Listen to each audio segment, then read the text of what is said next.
अस्सलाम वालेकुम एवरीवन। उम्मीद है आप सब खैर से होंगे। आज हम जिस चैप्टर को डिस्कस करने जा रहे हैं ये है मेटलर्जी।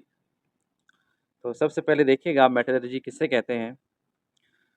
मेटलर्जी एक ऐसा प्रोसेस है कि जिसके ज़रिए हम मेटल्स को एक्सट्रैक्ट करते हैं फ्रॉम देयर ओर्स।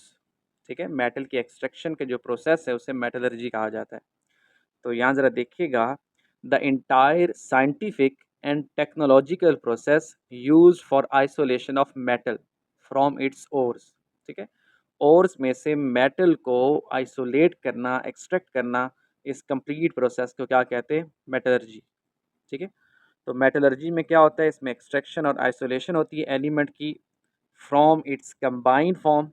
ठीक है, यानी कंबाइंड स्टेट में से हम क्या करते हैं, मेटल को एक्सट्रैक्ट करते हैं और इसके लिए हम डिफरेंट मेथड्स को यूज़ करते हैं।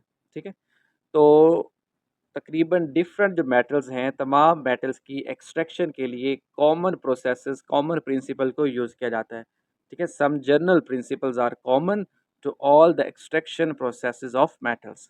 ठीक है, तो उन प्रोसेसेस को हम आगे डिस्कस करेंगे वन बाय वन। नेक्स्ट हमारे पास है मिनरल। ठीक है, मिनरल। अब मिनरल क्या हैं? Those compounds of metals in which metal occurs in nature is called minerals. ठीक है, मेटल्स के ऐसे कंपाउंड के जिनमें मेटल जो है वो नेचुरली मौजूद है। ठीक है, उन्हें क्या कहा जाता है? उन्हें मिनरल्स कहा जाता है। ठीक है, the naturally occurring chemical substances in form of which the metals occur in the earth crust along with impurities are called minerals। ठीक है, मिनरल्स बेसिकली ऐसे सब्सटेंसेस हैं कि जिनमें मेटल मौजूद होती है। ठीक है, along with some impurities, साथ उसमें कुछ impurities भी होती हैं। ठीक है, अब यहाँ पे कुछ एग्जांपल देखिएगा। फॉर एग्जांपल हमारे पास एलुमिनियम की मिनरल है, तो इसमें बॉक्साइट, क्रियोलाइट, क्ले, फील्डस्पार, मीका, ये सब क्या हैं? सब एलुमिनियम की मिनरल्स हैं। ठीक है, नेक्स्ट जो टर्म हमारे पास है वो है ओर। ठीक है, the mineral from which metal can be extracted easily and economically. ठीक है, यानी वो मिनरल के जिसमें हम मेटल को एक्सट्रैक्ट कर सकते हैं आसानी से, और वो मेटल की एक्सट्रैक्शन जो है वो क्या हो? इकोनॉमिकली फेवरेबल भी हो। ठीक है, यानी कि ऐसी और ऐसी मिनरल के जिसमें से हम मेटल को एक्सट्रैक्ट कर सकते हैं और उसकी एक्सट्रैक्शन हमारे लिए फ़ायदेमंद हो। ठीक है, और तो इसे क्या कहते हैं? इसे ओर कहा जाता है। ठीक है, अब यहाँ ज़रा देखिएगा, आयरन की ओर जो है हेमाटाइट, इसी तरह मैग्नीटाइट, आयरन पायराइट और सेडिराइट, तो ये सभी क्या हैं? ये सभी आयरन की ओर्स हैं, यानी आयरन को इन सब में से एक्सट्रैक्ट किया जा सकता है। ठीक है, अभी आपने याद रखना है, ये एमसीक्यूज़ में भी आया हुआ है कि हेमाटाइट का फॉर्मूला क्या है? Fe2O3, और मैग्नीटाइट का क्या होता है? Fe3O4। इसी तरह आयरन पायराइट का, ठीक है, आयरन पायराइट का होता है फेरस सल्फाइड, FeS। ठीक है, यहाँ पे SO2 लिखा हुआ है। तो इसी तरह सेडीराइट जो है, ठीक है, तो ये सभी क्या हैं? ये सभी आयरन की ओर्स हैं। अब यहाँ पे एक पॉइंट, इंपॉर्टेंट पॉइंट देखिएगा कि जितनी भी ओर्स हैं, ऑल ओर्स आर मिनरल्स। ठीक है, but all the minerals can not be ores. तमाम ओर्स मिनरल्स तो हैं लेकिन तमाम मिनरल्स ओर्स नहीं हैं। उसकी रीज़न क्या है? कि तमाम मिनरल्स में से हम मेटल को एक्सट्रैक्ट नहीं कर सकते। ठीक है, अब नेक्स्ट ज़रा देखिएगा, हमारे पास है टाइप्स ऑफ मेटलर्जी। मेटलर्जी की तीन टाइप्स हैं। एक है पायरोमेटलर्जी। ठीक है, इसमें हम एक्सट्रैक्शन करते हैं बाय यूजिंग हीट। आमतौर पे जो ऑक्साइड्स और सल्फाइड होते हैं ओर्स, तो उनकी एक्सट्रैक्शन की जाती है थ्रू पायरोमेटलर्जी। सेकंड है हाइड्रोमेटलर्जी। अब हाइड्रोमेटलर्जी में जो एक्सट्रैक्शन होती है वो होती है बाय यूजिंग एक्वस सॉल्यूशन। ठीक है, सिल्वर और गोल्ड जो हैं, और उनमें से सिल्वर और गोल्ड की एक्सट्रैक्शन हम करते हैं थ्रू हाइड्रोमेटलर्जी। तीसरा हमारे पास है इलेक्ट्रोमेटलर्जी। अब इसमें क्या होता है? इसमें जो एक्सट्रैक्शन है वो होती है थ्रू इलेक्ट्रोलिसिस। ठीक है, तो जो एक्टिव मेटल्स हैं लाइक सोडियम, पोटाशियम, कैल्शियम, ठीक है, तो इनको हम इलेक्ट्रोलिसिस प्रोसेस के ज़रिए एक्सट्रैक्ट करते हैं। तो ये तीन टाइप्स हैं, कौन कौन सी हैं? Pyrometallurgy, hydrometallurgy and electrometallurgy. अब नेक्स्ट जो है हमारे पास डिफरेंट मेटल्स हैं और उनकी ओर्स। तो यहाँ देखिएगा ज़रा, सबसे पहले है एलुमिनियम। ठीक है, तो एलुमिनियम जो है इसकी जो ओर है बॉक्साइट, क्रियोलाइट और कैलिनाइट। ठीक है, कैलिनाइट जो है क्ले को कहते हैं, मट्टी को। ठीक है, तो ये सब जो है ये एलुमिनियम की ओर्स हैं। तो इनकी यहाँ पे आपने कंपोजिशन देख लेनी है बुक से, ठीक है, और उसको आपने जो मोस्ट इम्पॉर्टेंट है उनको याद कर लेना है। तो बॉक्साइट जो है, ठीक है, बॉक्साइट ये आम तौर पे जो है बॉक्साइट होता है Al2O3 डॉट 2H2O, ठीक है। तो एलुमिनियम ऑक्साइड, उसके साथ दो वाटर के मॉलिक्यूल्स होते हैं, ये बॉक्साइट का फार्मूला होगा। इस तरह क्रियोलाइट जो है और कैलोनाइट, तो इनके फार्मूलाज आपने याद कर लेने। अच्छा, नेक्स्ट जो है मेटल। तो नेक्स्ट मेटल जो है वो iron. Iron haematite, magnetite, siderite, iron pyrite, तो ये सब जो हैं ये क्या हैं, आयरन की ओर्स हैं, ठीक है। यहाँ पे हेमेटाइट का फार्मूला देखिएगा Fe2O3, मैग्नीटाइट का क्या है Fe3O4 है, सैडिराइट का FeCO3 है और आयरन पायराइट का FeS2। उसके बाद कॉपर की बात करें तो इसमें कॉपर पायराइट, ठीक है, मेलिचाइट, क्यूपराइट है और कॉपर ग्लास, ठीक है। जिंक है तो जिंक ब्लेंड का आपने फार्मूला याद कर लेना, ये इंपॉर्टेंट है, कैलामाइन और जिनसाइट। इसी तरह लेड है तो लेड की यहाँ पे गैलीना इंपॉर्टेंट है, इसका आपने याद कर लेना है नाम और फार्मूला। इसी तरह एंजल साइट। उसके बाद मरकरी का सीना बार, ठीक है, तो ये आपने याद कर लेना है HgS। तो ये जो है ये इसका क्या है फार्मूला है। और नेक्स्ट है सिल्वर, सिल्वर ग्लास, ठीक है, इसको एजेंटाइट कहते हैं। उसके बाद हॉर्न सिल्वर है, ठीक है। उसके बाद पोटाशियम की बात करें तो कर्नालाइट और इंडियन नाइटर। और उसके बाद है फ्लोरीन, तो फ्लोरीन की है क्रियोलाइट और फ्लोरोस्पार, ठीक। तो इसमें ज़रूरी नहीं कि सारी याद हों, ठीक है, एटलीस्ट एक आधी याद होनी चाहिए हर मेटल की ओर, ठीक है। तो एक आध याद कर लें और उसका केमिकल फार्मूला भी आप याद रख लें। तो यहाँ ज़रा क्वेश्चन देखिएगा, एलुमिनियम इज़ एब्सेंट इन। अब एलुमिनियम जो है वो बॉक्साइट, क्रियोलाइट और फील्डस्पार, इन तीनों में एलुमिनियम मौजूद होती है, फ्लोरोस्पार में मौजूद नहीं होती। इसी तरह मोस्ट अबंडेंट मेटल कौन सी है, एलुमिनियम जो है ये मोस्ट अबंडेंट मेटल है, ठीक है। तो इसी तरह नेक्स्ट क्वेश्चन है, why aluminium is costly than iron. Iron की निस्बत एलुमिनियम कॉस्टली क्यों है, ठीक है। क्योंकि एलुमिनियम की एक्सट्रैक्शन जो है इसमें large amount of electrical energy use होती है एज़ कम्पेयर टू आयरन, ठीक है। सिंपली जो है बॉक्साइड में से एलुमिनियम की एक्सट्रैक्शन एक डिफ़िकल्ट प्रोसेस है, इसमें ज़्यादा इलेक्ट्रिसिटी रिक्वायर्ड होती है, जबकि हेमाटाइट में से आयरन की एक्सट्रैक्शन रिलेटिवली ईजी है, ठीक है। तो एक्सट्रैक्शन जो है उसमें की कॉस्ट की वजह से एलुमिनियम जो है ये कॉस्टली है एज़ कम्पेयर टू आयरन। अच्छा, नेक्स्ट हम डिस्कस करते हैं क्लासिफिकेशन ऑफ ओर्स को, ठीक है, क्लासिफिकेशन ऑफ ओर्स। तो इसमें देखिएगा सबसे पहले हमारे पास है फ्री और नेटिव ओर्स। अब इसमें क्या होता है कि कुछ जो मेटल्स हैं वो फ्री स्टेट में पाई जाती हैं, like copper, silver, gold and platinum, ठीक है, they exist in free state. Next है वो है ऑक्साइड ओर्स। अब ऑक्साइड ओर्स में क्या होता है, इसमें कुछ जो मेटल ओर्स हैं वो ऑक्साइड्स की फॉर्म में होती हैं, लाइक बॉक्साइट हो गया, जैसे कि एल्यूमिनियम ऑक्साइड है। इसी तरह हेमेटाइट, ठीक है, that is a ore of iron. इसी तरह जिनसाइट जो है जिंक ऑक्साइड, ठीक है। इसी तरह मैंगनीज़ की जो है और पायरोलुसाइट और टिन स्टोन जो है, ठीक है, और ऑफ टिन जो है, तो ये सभी जो हैं ये ऑक्साइड ओर्स हैं।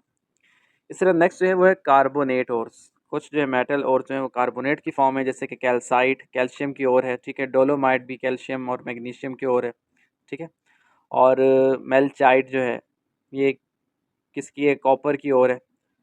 इसी तरह कॉपर की एक और है एजुराइट। तो ये सब जो हैं ये कार्बोनेट ओर्स हैं। उसके बाद है सल्फाइड ओर्स। अब सल्फाइड ओर में आयरन पायराइट सल्फाइड ओर है, ठीक है, गैलीना लेड सल्फाइड होता है, कॉपर पायराइट, ठीक है, कॉपर की ओर जो है कॉपर सल्फाइड और फेरस सल्फाइड। इस तरह सीना बार मरकरी सल्फाइड जो है और जिंक ब्लेंड जिंक सल्फाइड, तो ये सब जो हैं ये सल्फाइड ओर्स हैं। उसके बाद है सल्फेट ओर्स, ठीक है, सल्फेट ओर्स। फिर बेरियम सल्फेट जो है, ठीक है, बेरियम की ओर है। इसी तरह लेड सल्फेट हो गया, लेड की ओर।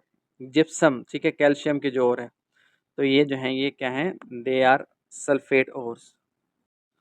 तो इसी तरह जो है वो हेलाइड ओर्स, जैसे कि कर्नालाइट हो गया, ठीक है, या फिर रॉक साल्ट, ठीक है, क्रियोलाइट, ये सब जो हैं ये क्या हैं, ये हेलाइड ओर्स हैं। इसी तरह सिल्वर क्लोराइड जो है, ठीक है, जिसे हॉर्न सिल्वर कहते हैं, और फ्लोरोस्पार, कैल्शियम फ्लोराइड, ठीक है, ये कैल्शियम की ओर है, तो ये सब जो हैं ये हैलाइड ओर्स हैं। उसके बाद है सिलिकेट ओर्स। अब silicon does not occur in free state, silicon जो है फ्री स्टेट में नहीं होता, ये कॉमनली कंबाइंड स्टेट में होता है विद ऑक्सीजन, जिसे हम सिलिकेट्स कहते हैं, ठीक है। तो बहुत से एलिमेंट्स जो हैं वो कंबाइंड फॉर्म में पाए जाते हैं विद सिलिकेट, जैसे कि iron, magnesium, potassium, sodium, calcium, aluminium, तो इन सब के सिलिकेट्स पाए जाते हैं। तो इसलिए क्या हो गए, सिलिकेट्स और में आएंगे। जी, तो नेक्स्ट हम देखते हैं कि मेटलर्जी जो है, ठीक है, मेटलर्जिकल प्रोसेस, तो इसमें कौन कौन से स्टेप्स इन्वॉल्व हैं, ठीक है। तो ज़रा देखिएगा, metallurgy of metal involve 4 main processes. सबसे पहला जो है ये कंसंट्रेशन और ड्रेसिंग ऑफ ओर, ठीक है। कंसंट्रेशन ऑफ ओर से क्या मुराद है कि ओर में से जो इम्प्योरिटीज़ हैं, गैंग पार्टिकल्स हैं, उनको अलग करना, ठीक है। उसके बाद है conversion of ore into oxide. Next process में क्या किया जाएगा, ओर को ऑक्साइड में कन्वर्ट किया जाएगा, ठीक है।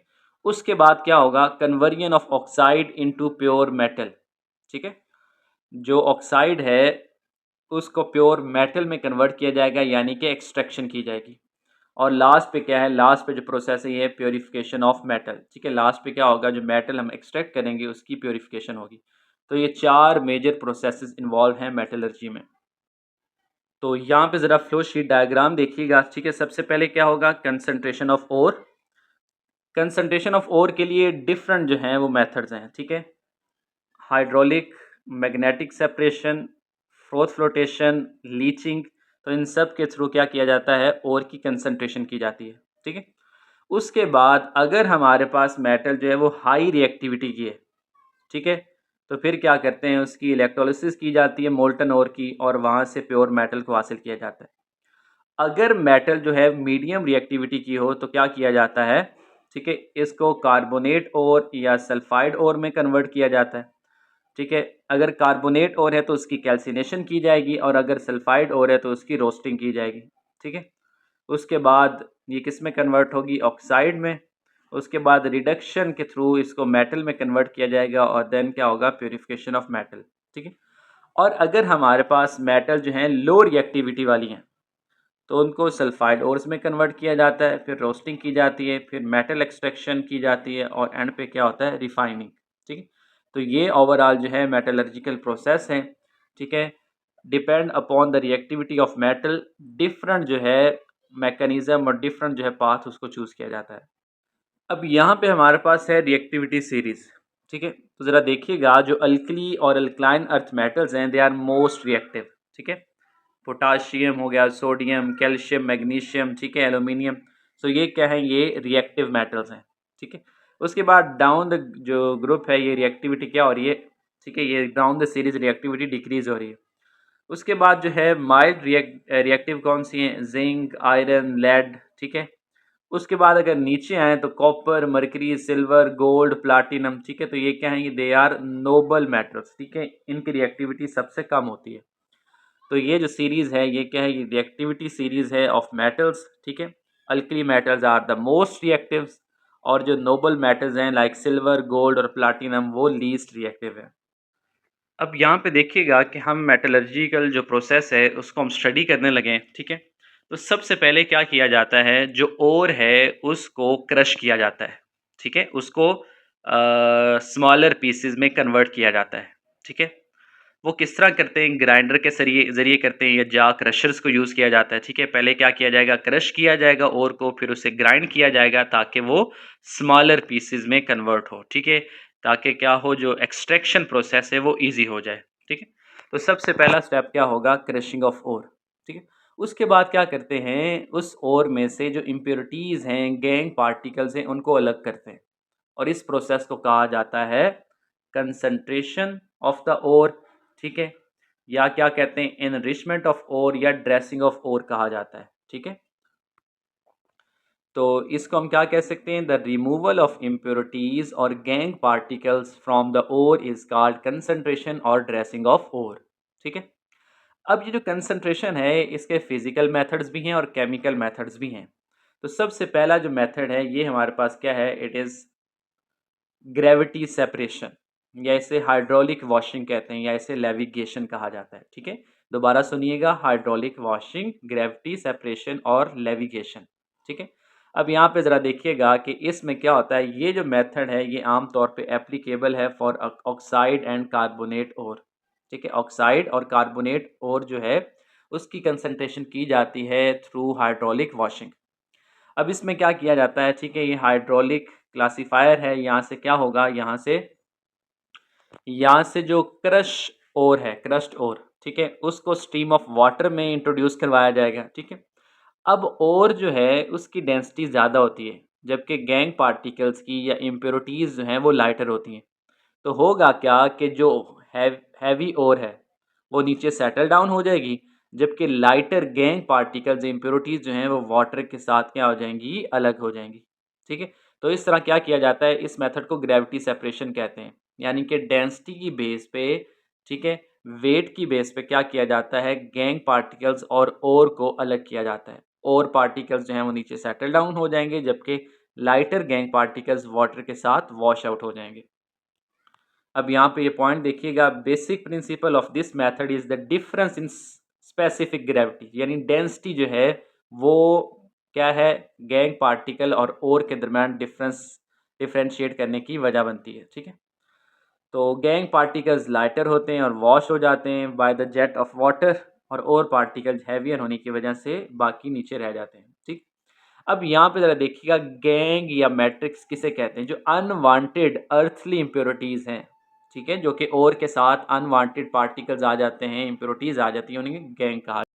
नेक्स्ट जो मेथड है, ठीक है, कंसंट्रेशन ऑफ ओर का, वो है मैग्नेटिक सेपरेशन। ठीक है, मैग्नेटिक सेपरेशन।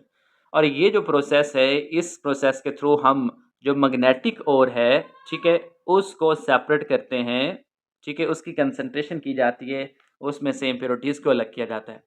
अब इसमें एक्चुअली होता क्या है कि जो हमारी ओर है उसको पाउडर फॉर्म में क्या किया जाएगा, इस बेल्ट के ऊपर डाला जाएगा। ठीक है, और इसमें क्या, उसमें दो रोलर्स लगे हुए हैं जिसके ऊपर एक बेल्ट है। ठीक है, और ये जो रोलर्स होते हैं ये मैग्नेटिक हैं। अब क्या होगा कि जब ये बेल्ट मूव करेगा तो वो मैग्नेटिक पार्टिकल्स को अट्रैक्ट करेगा, जबकि नॉन मैग्नेटिक पार्टिकल्स को पहले गिरने देगा। ठीक है, तो क्या होगा कि अट्रैक्शन की वजह से मैग्नेटिक पार्टिकल्स जो हैं वो कम डिस्टेंस करेंगे, जबकि नॉन मैग्नेटिक पार्टिकल्स दूर जाके गिरेंगे। ठीक है, तो इस तरह क्या होता है, मैग्नेटिक पार्टिकल्स जो कि और पार्टिकल्स हैं और नॉन मैग्नेटिक पार्टिकल्स जो कि इम्प्योरिटीज़ गैंग पार्टिकल्स हैं, उनको मैग्नेटिक सेपरेशन के थ्रू, मैग्नेटिक प्रॉपर्टीज़ के थ्रू क्या किया जाता है, सेपरेट कर लिया जाता है। ठीक है, तो ये प्रोसेस क्या कहलाता है, मैग्नेटिक सेपरेशन। अब यहाँ पे ज़रा देखिएगा, हमारे पास ये एग्जांपल है स्टेनस ऑक्साइड एटिन स्टोन। ठीक है, ये जो है इसकी मैग्नेटिक प्रॉपर्टीज़ हैं, जबकि इसमें से गैंग को हम सेपरेट करेंगे। ठीक है, तो टिन स्टोन हो गया और इसी तरह क्रोमाइट। ठीक है, तो इनको क्या किया जाता है, इन्हें मैग्नेटिक सेपरेशन के थ्रू इनकी कंसंट्रेशन की जाती है। अच्छा, इसमें ज़रा देखिएगा, जो बेसिक प्रिंसिपल है इलेक्ट्रोमैग्नेटिक सेपरेशन का, is the difference in magnetic property of either ore और गैंग। ठीक है, यानी मैग्नेटिक प्रॉपर्टी की बेस पे हम इन्हें सेपरेट कर रहे हैं। If the metal bearing particles having magnetic nature, then they can be separated from non-magnetic impurities by the help of this method. ठीक है, on a conveyor belt passes over a magnetic roller, the ground ore is carried.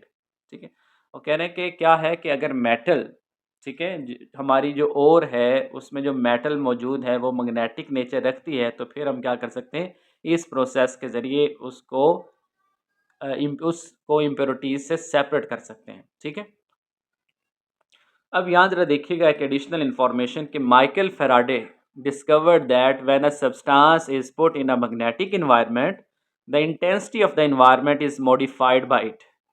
With this information, he discovered that different materials can be separated with their magnetic properties.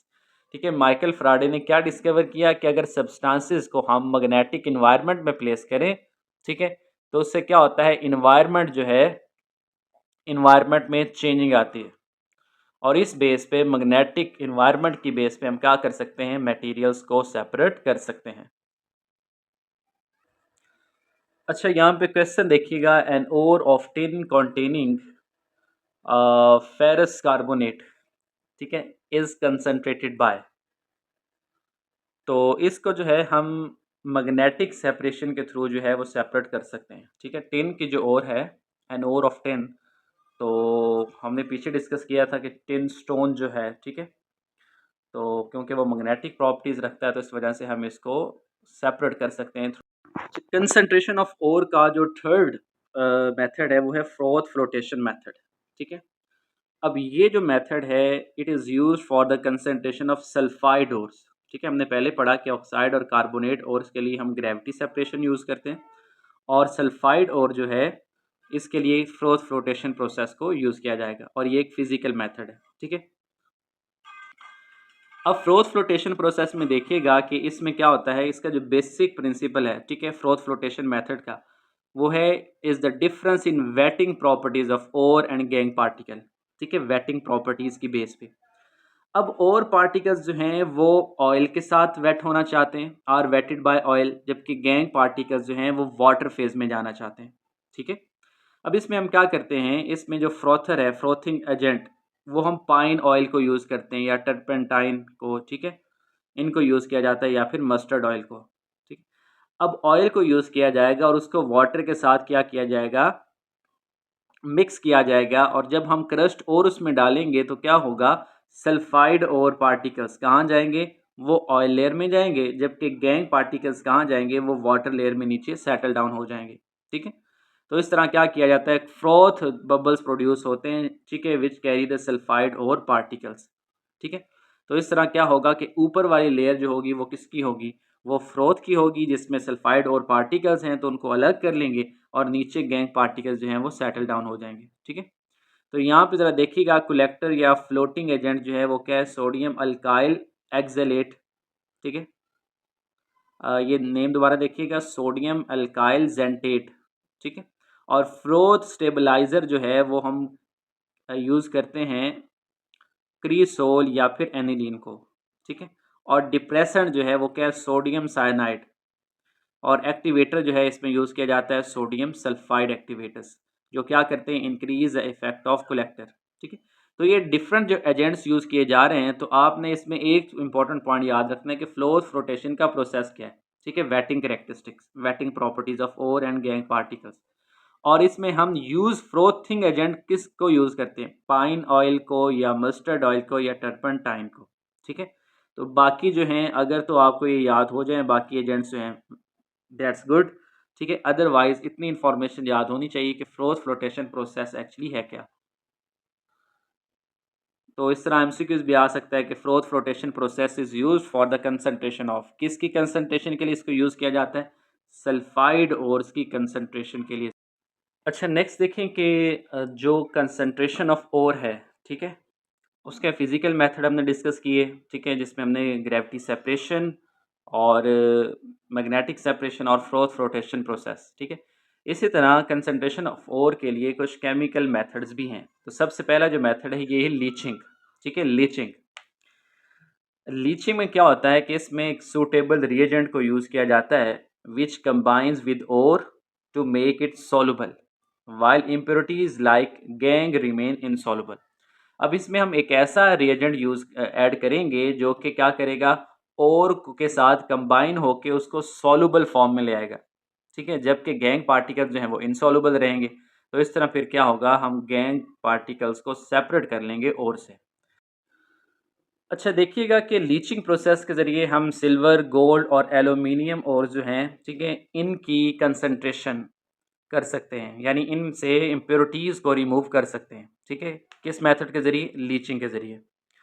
अब जैसे कि ये bauxite है, ठीक है, तो बॉक्साइट में impurities होती हैं, ferric oxide, silica, titanium oxide वगैरह। तो इनमें जब सोडियम हाइड्रोक्साइड ऐड किया जाता है, तो सोडियम हाइड्रोक्साइड जो है वो बॉक्साइट Al2O3 के साथ रिएक्ट करके किस में कन्वर्ट होता है, सोडियम एल्यूमिनियम ऑक्साइड, जो कि सॉल्युबल फॉर्म है, जबकि बाकी जो है वो इनसॉल्युबल फॉर्म में रहते हैं। ठीक है, इसी तरह सिल्वर और गोल्ड के लिए भी, ठीक है, इसके लिए क्या यूज़ किया जाता है, ठीक है, सिल्वर के लिए सिल्वर सल्फाइड और के लिए यूज़ करते हैं सोडियम साइनाइड।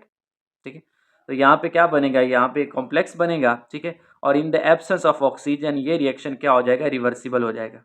ठीक है, तो इस तरह क्या होगा, हम सिल्वर को एक्सट्रैक्ट कर सकेंगे, ठीक है। जबकि गोल्ड की एक्सट्रैक्शन के लिए फिर हम क्या यूज़ करते हैं, पोटाशियम साइनाइड, ठीक है। तो ये जो प्रोसेस है ये क्या कहलाता है, MacArthur Forrest cyanide process, कि हम क्या करते हैं, लीचिंग प्रोसेस के ज़रिए सिल्वर और गोल्ड की एक्सट्रैक्शन करते हैं, ठीक हो गया। अब यहाँ ज़रा देखिएगा कि लीचिंग की क्या सिग्निफिकेंस है। Leaching is widely used in the biological and food processing industries for the separation of sugar from sugar beets with hot water, ठीक है। लीचिंग प्रोसेस जो है ये बायोलॉजिकल और फूड प्रोसेसिंग इंडस्ट्रीज में बहुत यूज़ होता है, ठीक है। बेसिकली किसके लिए, शुगर की सेपरेशन के लिए फ्रॉम शुगर बीट्स, ठीक हो गया। इसी तरह केमिकल मेथड्स में सेकंड मेथड जो है ऑक्साइड फॉर्मेशन, ठीक है। ऑक्साइड फॉर्मेशन हम करते हैं थ्रू कैल्सिनेशन। कैल्सिनेशन का मतलब क्या है, strong heating in the absence of air, ठीक है, strong heating in the absence of air. तो ज़रा देखिएगा, the process of removal of volatile impurities from an ore in the absence of air is known as calcination. Calcination एक ऐसा process है जिसमें हम क्या करते हैं, इम्प्योरिटीज़ को, वोलेटाइल इम्प्योरिटीज़ को रिमूव करते हैं, ठीक है, फ्रॉम एन ओर। अब वोलेटाइल इम्प्योरिटीज़, इम्प्योरिटीज़ किस फॉर्म में रिलीज़ होंगी, carbon dioxide, water, sulphur dioxide, इस फॉर्म में रिलीज़ होंगी, और इस प्रोसेस को हम क्या कहते हैं, कैल्सिनेशन, ठीक है।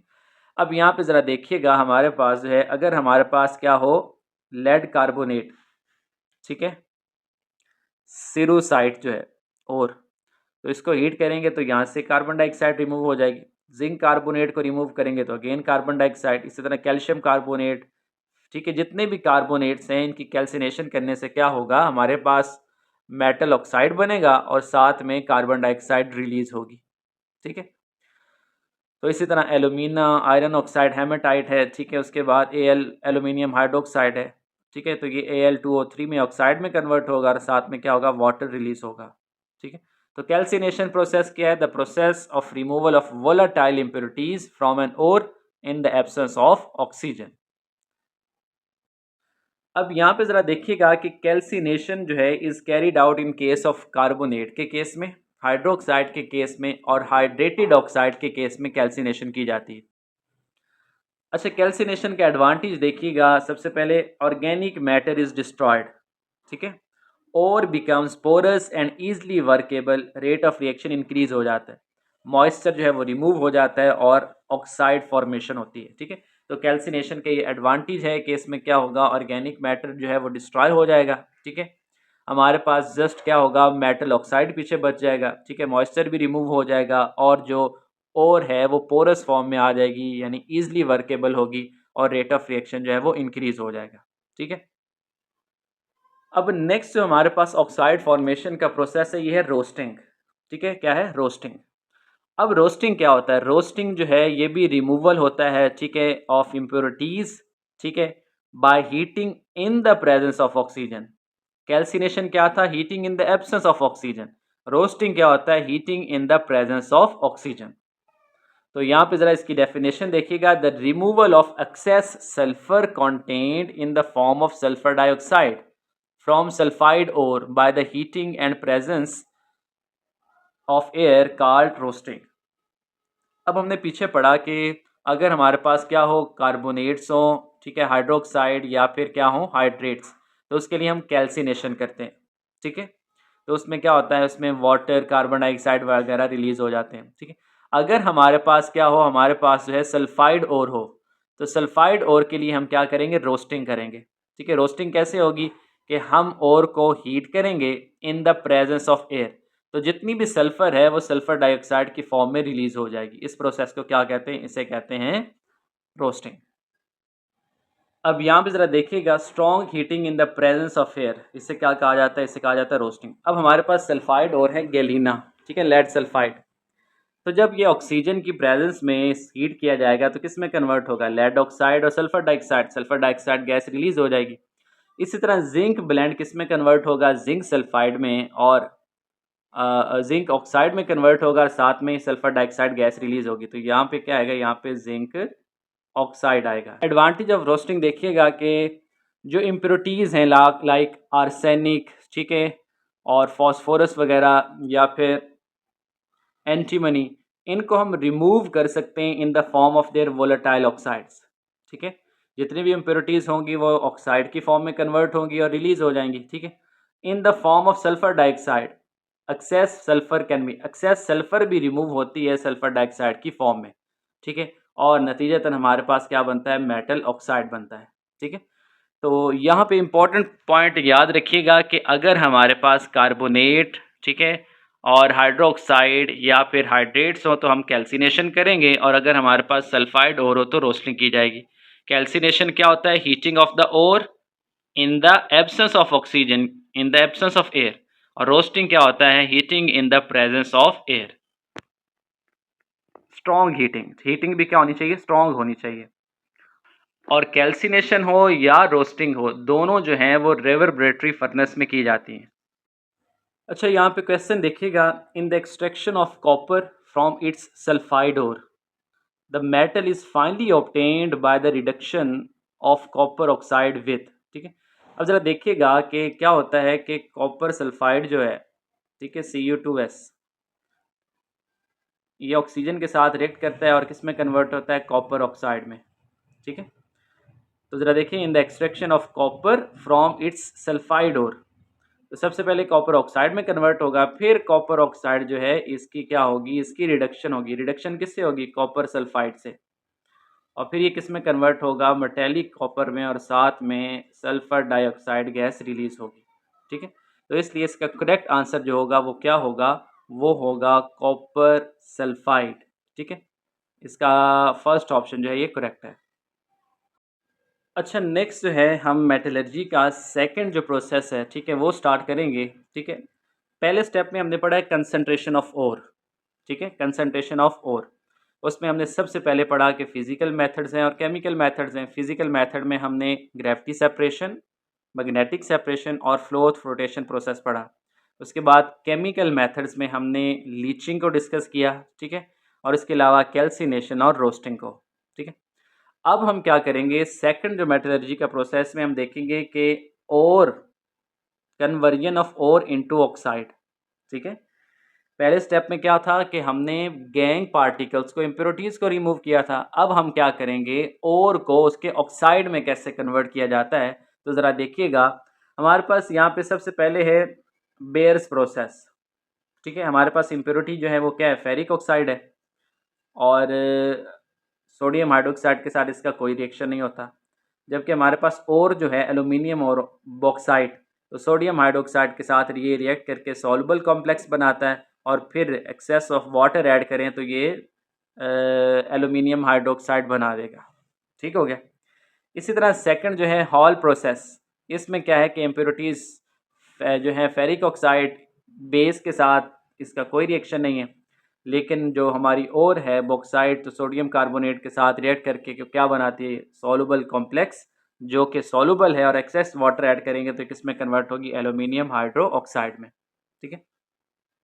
अब यहाँ तक तो हमने क्या किया, हमने जो रेड इम्प्योरिटीज़ थी, ठीक है, उनको हमने यहाँ पे अलग किया है, ठीक है, बाय लीचिंग प्रोसेस। अब यहाँ पे वाइट इम्प्योरिटीज़ की बात करें तो सिलिका, तो इसके लिए प्रोसेस जो है इसका नाम क्या है, सरपेक्स प्रोसेस। इसमें क्या किया जाता है कि इसमें कार्बन और नाइट्रोजन को ऐड किया जाता है और हीट किया जाता है तकरीबन 1800 डिग्री सेल्सियस में, एल्यूमिनियम नाइट्राइड में कन्वर्ट हो जाता है, ठीक है। और साथ में कार्बन मोनोऑक्साइड और कार्बन डाइऑक्साइड गैसेस रिलीज होती हैं, और जब इसमें वाटर ऐड किया जाएगा तो ये किस में कन्वर्ट होगा, एल्यूमिनियम हाइड्रोक्साइड में, और साथ में अमोनिया बनेगा, ठीक। अब एल्यूमिनियम हाइड्रोक्साइड को 1500 डिग्री पर जब क्या करेंगे, हम उसको कूल करेंगे, ठीक है, 1800 डिग्री से, तो एल्यूमिनियम ऑक्साइड में ये कन्वर्ट होगा, ठीक है। और जो सिलिका है ये कार्बन के साथ रिएक्ट करके सिलिकॉन और कार्बन मोनोऑक्साइड में कन्वर्ट होगा, ठीक। तो इस तरह हमने क्या किया, सिलिकॉन डाइऑक्साइड SiO2 को क्या कर लिया, रिमूव कर दिया है इस प्रोसेस के ज़रिए। अब नेक्स्ट ज़रा देखिएगा, नेक्स्ट है हमारे पास reduction to obtain crude metal, ठीक है। हमने रिडक्शन करनी है किसकी, जो हमारे पास ऑक्साइड और है उसकी हम क्या करेंगे, रिडक्शन करेंगे, तो वहाँ से हमें मेटल हासिल होगी। तो रिडक्शन ऑफ मेटल जो है इसमें हमने पहले भी बात की थी, इलेक्ट्रोलाइटिक रिडक्शन होती है, केमिकल रिडक्शन, सेल्फ रिडक्शन या डिस्प्लेसमेंट मेथड, ठीक है। तो ये चार मेथड हैं रिडक्शन ऑफ मेटल के। जी नेक्स्ट हम डिस्कस करेंगे रिडक्शन ऑफ मेटल ऑक्साइड्स, ठीक है, इनटू फ्री मेटल्स। ठीक है, मेटल ऑक्साइड की कैसे रिडक्शन की जाती है। ठीक है, तो यहाँ ज़रा देखिएगा, सबसे पहला जो मेथड है ये है स्मेल्टिंग। ठीक है, रिडक्शन विद कार्बन। इसमें जो रिडक्शन है वो उसके लिए कोक को यूज़ किया जाता है, यानी कार्बन को यूज़ किया जाता है। ठीक है, reduction of oxide of less electropositive metals. जो लेस इलेक्ट्रोपॉजिटिव मेटल्स हैं लाइक लेड, आयरन, जिंक, ठीक है, कॉपर वगैरह, तो इनको हीट किया जाता है विद कोल और Coke in a blast furnace in the presence of limited air. ठीक है, यानी लिमिटेड एयर की प्रेजेंस में और विद कोल और कोक, ठीक है, हीट किया जाता है। लेस इलेक्ट्रोपॉजिटिव मेटल्स के लिए स्मेल्टिंग की जाती है। ठीक है, तो अब ज़रा देखिएगा reaction. For example zinc oxide है, तो ये जब कोक के साथ रिएक्ट करेगा, ठीक है, किस में कन्वर्ट होगा, इसकी रिडक्शन होगी जिंक में और साथ में कार्बन मोनोऑक्साइड रिलीज होगी। इसी तरह लेड ऑक्साइड है, तो ये यहाँ लेड में कन्वर्ट होगा, रिड्यूस होगा और कार्बन मोनोऑक्साइड। ठीक है, आयरन ऑक्साइड है, तो ये आयरन में रिड्यूस होगा, यहाँ से भी कार्बन मोनोऑक्साइड गैस रिलीज होगी। ठीक है, तो स्मेल्टिंग क्या है? Smelting is a process in which the reduction of less electropositive metal carried out by heating along with coal or coke in a blast furnace in presence of limited air। अब याद रखिएगा कि क्या किया जाता है, मिक्सर में flux को ऐड किया जाता है। ठीक है, किसको ऐड किया जाता है? फ्लक्स को।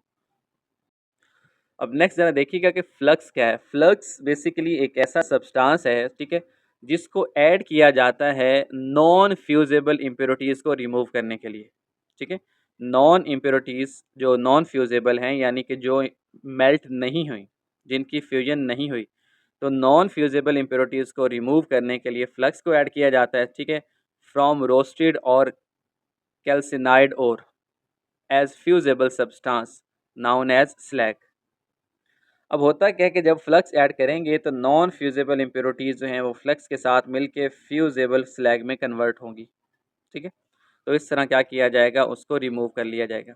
अब स्लैग जो है ये ओर की निस्बत इसकी डेंसिटी जो है वो कम लाइट होती है। ठीक है ना, ये लाइटर होती है एज़ कम्पेयर टू ओर। तो ये क्या करेगी, एक ऊपर प्रोटेक्टिव लेयर बना देगी मिक्सर के ऊपर, तो स्लैग को ऊपर से अलग कर लिया जाएगा। ठीक है, अब यहाँ ज़रा देखिएगा कि अगर एसिडिक, हमारे पास एसिडिक फ्लक्स जो है इसको यूज़ किया जाता है टू रिमूव बेसिक इम्प्योरिटीज़। ठीक है, लाइक सिलिका और बोरेक्स। ठीक है, अब यहाँ ज़रा देखिएगा कि हमारे पास जो है बेसिक इम्प्योरिटी क्या है? बेसिक इम्प्योरिटी हमारे पास है फेरिक ऑक्साइड। ठीक है, तो इसके लिए हम कौन सा फ्लक्स यूज़ करेंगे? सिलिका। ठीक है, अब ये सिलिका जब हमने ऐड करना है तो क्या होगा, वो फेरिक सिलिकेट में कन्वर्ट होगा और इसको हम क्या बोलते हैं? स्लैग। बेसिक फ्लक्स को यूज़ करेंगे किसको रिमूव करने के लिए? एसिडिक इम्प्योरिटीज़ को रिमूव करने के लिए। अब एग्जांपल देखिएगा, बेसिक फ्लक्स में calcium oxide, magnesium oxide, iron oxide, इनको ऐड किया जाता है।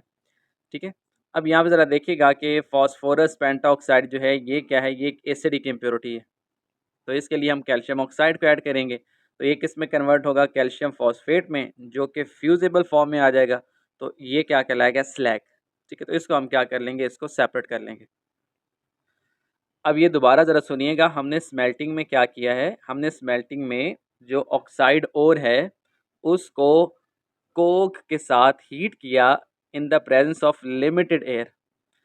तो ऑक्साइड और जो है, या कह लें कि मेटेलिक ऑक्साइड की रिडक्शन हुई, वो मेटल में कन्वर्ट हुआ और साथ में गैस रिलीज हुई, कार्बन मोनोऑक्साइड। ठीक है, उसके बाद हम क्या ऐड करेंगे? फ्लक्स ऐड करेंगे उसी मिक्सर में, ताकि क्या हो, जो नॉन फ्यूजेबल इम्प्योरिटीज़ हैं उनको रिमूव किया जा सके। ठीक है, अगर हमारे पास इम्प्योरिटीज़ बेसिक हों तो एसिडिक फ्लक्स ऐड किया जाता है लाइक सिलिका और बोरेक्स, और अगर एसिडिक इम्प्योरिटीज़ हैं तो उसके लिए बेसिक फ्लक्स को ऐड किया जाता है like calcium oxide, magnesium oxide और आयरन ऑक्साइड। इसी तरह नेक्स्ट देखिएगा, रिडक्शन विद कार्बन मोनोऑक्साइड। ठीक है, अब कार्बन मोनोऑक्साइड जो कि प्रोड्यूस होती है by heating Coke in limited supply of oxygen.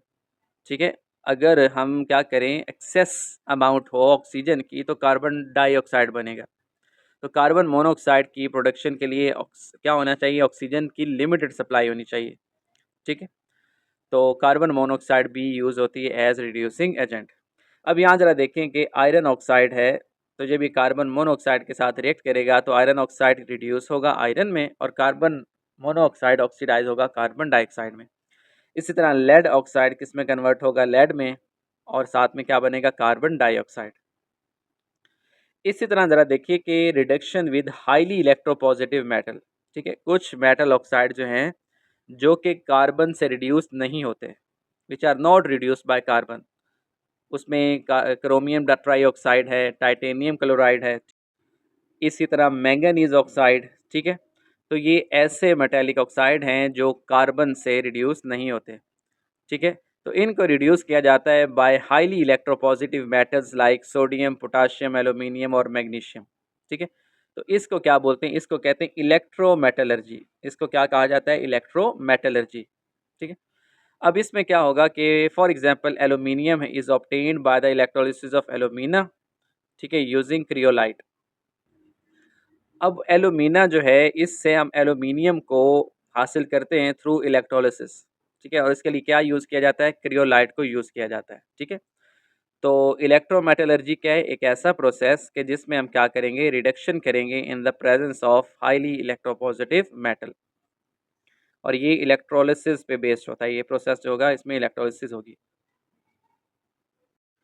उसके बाद नेक्स्ट जो है ये है सेल्फ रिडक्शन, ठीक है। अब सल्फाइड और जो है of less electropositive metal like mercury, copper, lead और जो एंटीमनी है, इनकी क्या होती है, इनकी सेल्फ रिडक्शन हो जाती है, ठीक है। ज़रा देखिएगा कि मर्करी सल्फाइड जो है जब ये ऑक्सीजन के साथ रिएक्ट करेगा तो किस में कन्वर्ट होगा, मर्क्यूरस ऑक्साइड में, और साथ में सल्फर डाइऑक्साइड गैस रिलीज होगी। अब यही जो है मर्क्यूरस ऑक्साइड, ये दोबारा मर्क्यूरस सल्फाइड के साथ रिएक्ट करके क्या होगा, ठीक है, ये रिड्यूस होगा किस में, मर्करी में, और साथ में सल्फर डाइऑक्साइड गैस रिलीज होगी। अब इसमें हमने क्या किया है, हमने कोई और रिड्यूसिंग एजेंट यूज़ नहीं किया, बल्कि क्या है, इसकी सेल्फ रिडक्शन हुई है। इसी तरह लेड सल्फाइड जो है ये ऑक्सीजन के साथ रिएक्ट करके लेड ऑक्साइड बनाता है, और नेक्स्ट स्टेप में लेड सल्फाइड के साथ रिएक्ट करके रिड्यूस होता है और किस में कन्वर्ट होता है, लेड में, और साथ में सल्फर डाइऑक्साइड गैस रिलीज होती है। इसी तरह नेक्स्ट जो है ये है रिडक्शन बाय इलेक्ट्रोलिसिस। अब अल्कली और अल्कलाइन अर्थ मेटल्स जो हैं इनको एक्सट्रैक्ट किया जाता है इलेक्ट्रोलिसिस के थ्रू, ठीक है। आपको याद होगा हमने पढ़ा है कि सोडियम मेटल की एक्सट्रैक्शन की जाती है, ठीक है, by the electrolysis of fused sodium chloride, ठीक है। तो जो क्या है एक्टिव मेटल्स हैं like alkali and alkaline earth metal, तो इनकी रिडक्शन की जाती है थ्रू इलेक्ट्रोलिसिस, ठीक। नेक्स्ट जरा देखिएगा रिडक्शन बाय वाटर गैस, ठीक है। वाटर गैस किसे कहते हैं, it is a mixture of carbon monoxide and hydrogen, ठीक है। तो इसके ज़रिए भी क्या होता है रिडक्शन, जैसे कि निकल ऑक्साइड है, तो इसको वाटर गैस के साथ रिएक्ट करवाया जाएगा तो किस में कन्वर्ट होगा, निकल में, और साथ में कार्बन डाइऑक्साइड और वाटर प्रोड्यूस होंगे, ठीक है। नेक्स्ट है ये क्या है, एल्यूमिनो थर्मिक रिडक्शन, ठीक है। अब इसमें क्या होता है, it involves reduction of ferric oxide, chromium oxide, manganese oxide with the help of thermite mixer. अब थर्माइट मिक्सर क्या है, ठीक है, it is a mixer of ferric oxide and aluminium with ratio 3:1, ठीक है। अब क्या होगा कि क्रोमियम ऑक्साइड को रिएक्ट करवाएंगे, जब एल्यूमिनियम के साथ रिएक्ट करेगा तो ये क्रोमियम जो है रिड्यूस होगा, ठीक है। क्रोमियम ऑक्साइड की रिडक्शन होगी, क्रोमियम में कन्वर्ट होगा, और साथ में एल्यूमिनियम ऑक्साइड बनेगा, ठीक है। इसी तरह मैंगनीज ऑक्साइड जो है, तो ये भी एल्यूमिनियम के साथ रिएक्ट करके इसकी भी रिडक्शन होगी और मैंगनीज में कन्वर्ट होगा, ठीक है। और फिर एंड पे क्या होगा कि एल्यूमिनियम जो है वो किसके साथ, फेरिक ऑक्साइड के साथ रिएक्ट करके क्या रिलीज करेगा, आयरन, ठीक है। तो इसका मतलब है क्या यूज़ किया जाता है, एल्यूमिनियम मेटल को यूज़ किया जाता है for the reduction of ferric oxide, chromium oxide and manganese oxide, ठीक है। इस प्रोसेस को हम क्या बोलते हैं, एल्यूमिनोथर्मिक रिडक्शन। अच्छा, यहाँ पे एक इम्पॉर्टेंट पॉइंट याद रखिएगा कि एल्यूमिनोथर्मिक रिडक्शन जो है इसको गोल्ड स्मिथ प्रोसेस कहा जाता है, ठीक है। क्या कहा जाता है, गोल्ड स्मिथ प्रोसेस। इसमें हम क्या करते हैं, इसमें हम एल्यूमिनियम को यूज़ करते हैं for the extraction of metals, ठीक है। अब यहाँ पे एक पॉइंट देखिएगा कि हमारे पास जो एक्टिव मेटल्स हैं, highly electropositive metals, sodium, potassium, magnesium, calcium, aluminium, ठीक है, इनको एक्सट्रैक्ट किया जाता है फ्रॉम देयर मोल्टन साल्ट्स, ठीक है। इनके मोल्टन साल्ट में से इनको एक्सट्रैक्ट किया जाता है बाय यूजिंग इलेक्ट्रिसिटी, यानी इलेक्ट्रोलिसिस के थ्रू इनको हासिल किया जाता है, और ये प्रोसेस क्या कहलाता है, इलेक्ट्रोमेटलर्जी कहलाता है। अच्छा, नेक्स्ट जो प्रोसेस है ये है refining to obtain ultra pure metal, ठीक है। मेटल एक्सट्रैक्शन के बाद उसकी रिफाइनिंग भी बहुत ज़रूरी है, ठीक है।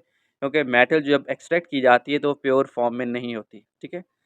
तो देखिएगा रिफाइनिंग ऑफ मेटल, इसमें हमारे पास दो तरह के मेथड हैं, फिजिकल मेथड हैं और केमिकल मेथड्स।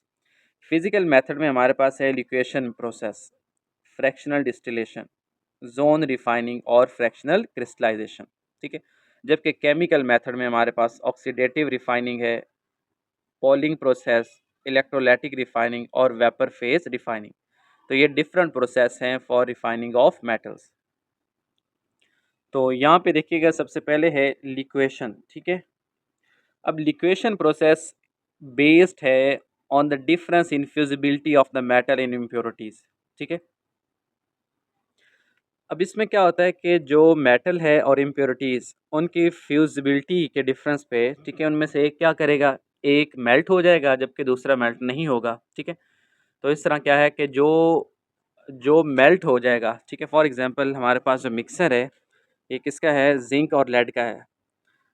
तो हम क्या करेंगे, इसको हीट करेंगे इस मिक्सर को, ठीक है, above the melting point of zinc. तो जिंक जो है इसकी फ्यूजन हो जाएगी, यानी ये मेल्ट हो जाएगा, जबकि लेड जो है वो मेल्ट नहीं होगा। तो इस तरह हम क्या करेंगे, लिक्वेशन प्रोसेस में फ्यूजिबिलिटी की डिफरेंस के बेस पे हम इम्प्योरिटीज़ को और मेटल को क्या कर सकते हैं, एक्सट्रैक्ट सेपरेट कर सकते हैं।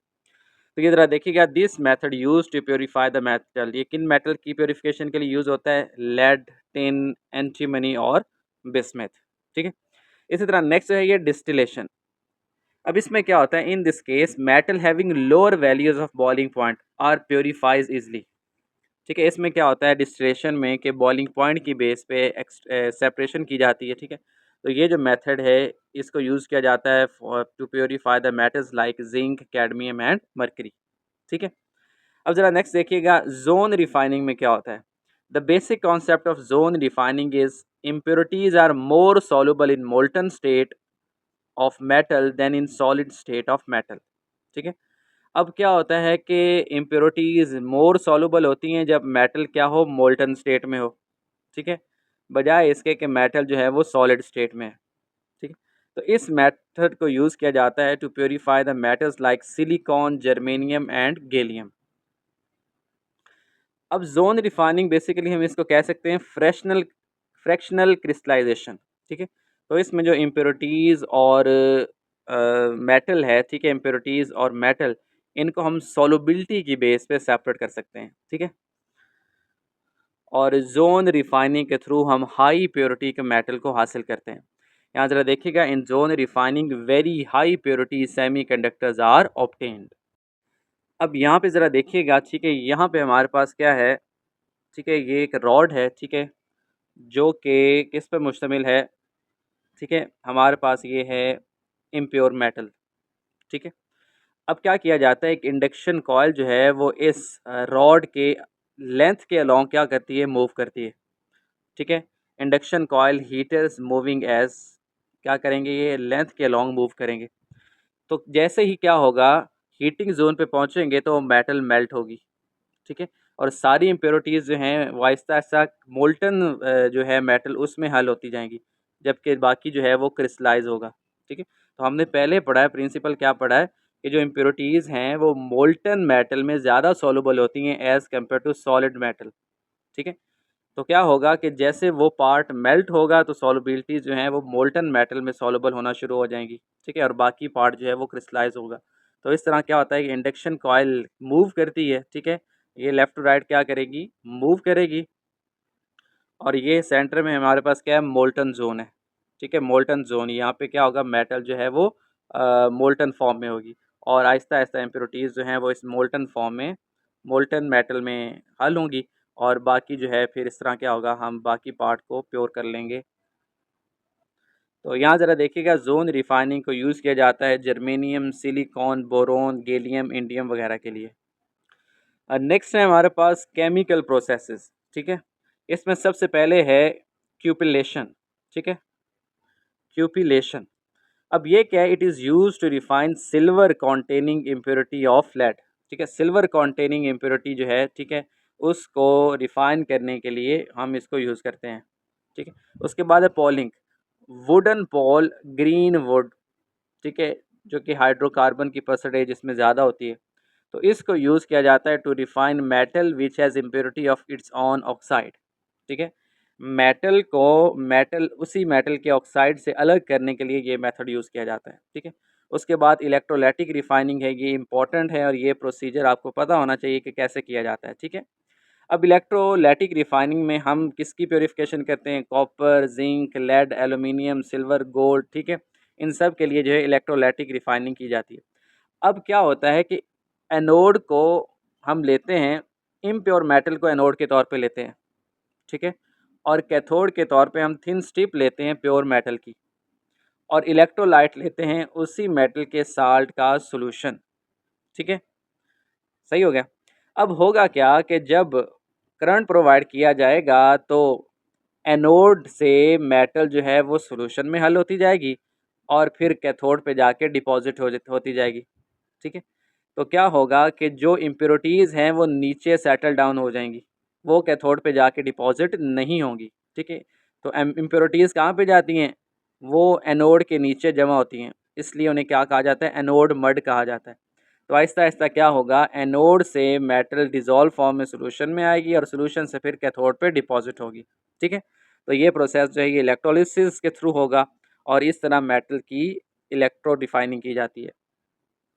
अब यहाँ ज़रा देखिएगा रिफाइनिंग ऑफ आयरन। ठीक है, पिग आयरन जो कि क्या है, इसमें कार्बन की परसेंटेज ज़्यादा है, तो इलेक्ट्रोलाइटिक रिफाइनिंग के थ्रू इसको कास्ट आयरन में कन्वर्ट किया जाता है जिसमें कार्बन की परसेंटेज क्या है, कम है। अब यहाँ पे एक एडिशनल इन्फॉर्मेशन देखिएगा कि गोल्ड माइन जो है, ठीक है, जो सबसे डीपेस्ट गोल्ड माइन है इन द वर्ल्ड वो कहाँ पे है? ठीक है, कोलार कर्नाटका में है। ठीक है, gold mine in Kolar Karnataka is the deepest mine of the world. अच्छा, यहाँ पे क्वेश्चन देखिएगा, does German silver consist of silver? क्या जर्मन सिल्वर में सिल्वर मौजूद होता है? ठीक है, बेसिकली जर्मन सिल्वर जो है ये एक अलॉय है। ठीक है, किसका अलॉय है? कॉपर का।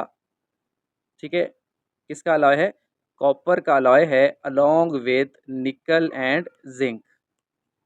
ठीक है, तो कॉपर का अलॉय है अलोंग विद निकल एंड जिंक, तो इसे जर्मन सिल्वर कहा जाता है। और ये जर्मन सिल्वर इसलिए कहा जाता है कि इसकी अपीयरेंस सिल्वरी होती है। ठीक है, लेकिन इसमें एलिमेंटल सिल्वर नहीं पाई जाती। ठीक हो गया, लेकिन अगर आप इसकी प्लेटिंग कर दें तो वो अलग बात है। अच्छा, नेक्स्ट देखिएगा, नेक्स्ट जो है रिफाइनिंग मेथड ये है वेपर फेज रिफाइनिंग। ठीक है, क्या है? Vapour phase refining. ठीक है, तो सबसे पहला प्रोसेस है मोन्स प्रोसेस। अब इसमें क्या है कि निकल जो कि इम्प्योर है, ठीक है, तो इसको कार्बन मोनोऑक्साइड के साथ 350 केल्विन टेम्परेचर पे हीट किया जाता है और ये कन्वर्ट होता है निकल टेट्रा कार्बोनाइल कॉम्प्लेक्स में। ठीक है, इसको फर्दर हीट किया जाएगा तो ये क्या होगा, निकल प्योर फॉर्म में कन्वर्ट होगा। ठीक है, तो ये प्रोसेस क्या कहलाता है? मोन्स प्रोसेस। इसी तरह नेक्स्ट है ये है वैन आर्कलेज मेथड। इसमें क्या किया जाता है? Small amount of titanium, zirconium और बिस्मिथ जो है can be produced by this method. अब इसमें अगेन क्या होगा कि टाइटेनियम जो है, जो कि इम्प्योर है, उसको आयोडीन के साथ रिएक्ट करवाया जाएगा, टाइटेनियम आयोडाइड बनेगा और फिर 1400 डिग्री पर इसकी कैल्सिनेशन करवाई जाएगी तो ये किस में कन्वर्ट होगा? प्योर टाइटेनियम में, और साथ में आयोडीन वेपर्स बनेंगे। ठीक है, तो ये जो मेथड है ये बहुत ही ज़्यादा एक्सपेंसिव है। तो इसमें क्या होता है कि वेपर फेज रिफाइनिंग भी की जाती है। ठीक है, सूटेबल रिएजेंट को यूज़ किया जाता है तो उससे कॉम्प्लेक्स बनेगा। ठीक है, और वोलेटाइल फॉर्म में फिर उसे अगर हीट किया जाए तो प्योर जो है वो मेटल हासिल होगी। तो यहाँ पे एमसीक्यूज भी देखिए कि which of the following pairs of metals is purified by van Arkel's method. ठीक है, तो इसमें हम जर्कोनियम और टाइटेनियम जो है, ठीक है, इन मेटल्स को हम प्योरीफाई कर सकते हैं इस मेथड के थ्रू। अच्छा, यहाँ पे देखिएगा, यहाँ पे एक बहुत ही इंपॉर्टेंट प्रोसेस है। ठीक है, हाल हेरोल्ट प्रोसेस, और ये है electrolytic reduction of aluminium oxide, यानी एलुमिनियम की जो एक्सट्रैक्शन है इस प्रोसेस से की जाती है। ठीक है, अब इसमें ज़रा देखिएगा कि इसमें, ठीक है, ये इसका सारा सेटअप है। इसमें क्या होता है कि इसमें हम एलुमिना, क्रियोलाइट और फ्लोरोस्पार जो है, ठीक है, ये हमारे पास क्या होंगे? ये हमारे पास ओर्स होंगी फॉर एलुमिनियम। ठीक है, अब एलुमिना जो है Al2O3 ये आयनाइज होगा किसमें? एलुमिनियम आइंस बनेंगे और साथ में एलुमिनियम ऑक्साइड AlO2 बनेगा। ठीक है, अब इसमें कैथोड जो है वो हम लेंगे कार्बन को, ठीक है, और एनोड जो होता है वो ग्रेफाइट रॉड्स होती हैं, ठीक है। कैथोड पर क्या होगा, कैथोड पर एल्यूमिनियम की रिडक्शन होगी, वहाँ से जो है एल्यूमिनियम प्रोड्यूस होगा और वो क्या होगा, कैथोड पे डिपॉजिट होगा। जबकि ग्रेफ दूसरी तरफ जो है एनोड, एनोड पे कौन से आइंस जाएंगे, वहाँ पे आइंस जाएंगे नेगेटिव आइंस, ठीक है। और वो किस में कन्वर्ट होंगे, वो Al2O3 में कन्वर्ट होंगे, ऑक्सीजन प्रोड्यूस होगी और साथ में इलेक्ट्रॉन्स क्या होंगी, रिलीज होंगे। बेसिकली क्या होता है कि एनोड पे ऑक्सीडेशन होती है और कैथोड पे रिडक्शन होती है, ठीक है। तो ये प्रोसेस है, इसमें हम जो इलेक्ट्रोलाइट है, इलेक्ट्रोलाइट वो हम ले सकते हैं मिक्सर ऑफ एलुमिना, क्रियोलाइट और फ्लोरोस्पार। और आम तौर पे जो एलुमिनियम की एक्सट्रैक्शन की जाती है वो बॉक्साइट से की जाती है, Al2O3 से, ठीक है। तो इसको सिंपली मैं दोबारा रिपीट कर देता हूँ, इलेक्ट्रोलाइट हमारे पास क्या है, Al2O3, ठीक है। अब ये जब आयनाइज होगा तो आयनाइज होके क्या प्रोड्यूस करेगा, एलुमिनियम आयंस प्रोड्यूस करेगा, ठीक है। और साथ में क्या प्रोड्यूस करेगा, साथ में प्रोड्यूस करेगा AlO3 3 नेगेटिव। ये कहाँ जाएंगे, ये कैथोड की तरफ जाएंगे, ठीक है। और ये कहाँ जाएंगे, ये एनोड की तरफ जाएंगे, ठीक। अब कैथोड पे जाके इनकी क्या होगी, रिडक्शन, तो ये किस में कन्वर्ट होंगे, एल्यूमिनियम में, ठीक है। और एनोड पे जाके इनकी ऑक्सीडेशन होगी, यहाँ पे क्या बनेगा, Al2O3 बनेगा, साथ में क्या बनेगा, साथ में बनेगा ऑक्सीजन, ठीक है। तो इस तरह क्या होगा इस प्रोसेस के, ठीक है, एल्यूमिनियम की एक्सट्रैक्शन होती है और ये एक इम्पॉर्टेंट प्रोसेस है और बारहा ये एमसीक्यूज में पूछा जा चुका है कि एल्यूमिनियम की एक्सट्रैक्शन के लिए प्रोसेस कौन सा है। अब नेक्स्ट कुछ क्वेश्चन देखिएगा, name the form of copper which is termed as blister copper, ठीक है। ब्लिस्टर कॉपर किसको कहते हैं, बेसिकली क्या होता है कि जब कॉपर प्रोड्यूस होता है तो मोल्टन फॉर्म में होता है, ठीक है। तो जब उसको हम किसी सांचे में रखते हैं और वो सॉलिडिफाई शुरू होना होता है तो डिजॉल्व गैसेस जो हैं वो सरफेस से बाहर निकलती हैं और कॉपर की सरफेस पे ब्लिस्टर आते हैं, ठीक है। तो इसको क्या कहा जाता है, ब्लिस्टर कॉपर कहा जाता है। ज़रा देखिएगा, the solidified copper obtained as blistered appearance due to the evolution of sulphur dioxide, so it is called blistered copper. Next question क्या है, electrode potentials of both zinc and copper are less than that of silver, then also zinc is used but not copper for the recovery for metallic silver from the complex, explain why. कह रहे हैं कि zinc और copper दोनों का electrode potential silver की निस्बत less है, ठीक है।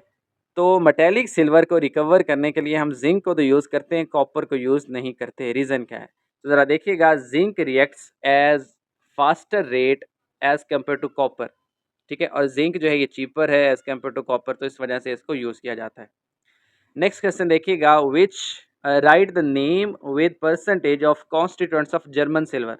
अब जर्मन सिल्वर पहले हमने डिस्कस किया था, ये अलॉय है कॉपर का विद निकल एंड जिंक। तो कॉपर होता है 25 to 30%, जिंक होता है 25 to 30%, जबकि निकल होता है 40 to 50%। अब नेक्स्ट क्वेश्चन देखें, व्हाट इज हाइड्रोमेटलर्जी, ठीक है। हाइड्रोमेटलर्जी क्या है, basically leaching followed by reduction is called hydrometallurgy, ठीक है। हाइड्रोमेटलर्जी क्या है, leaching followed by reduction. Hydrometallurgy को हम यूज़ करते हैं for the extraction of copper, ठीक है।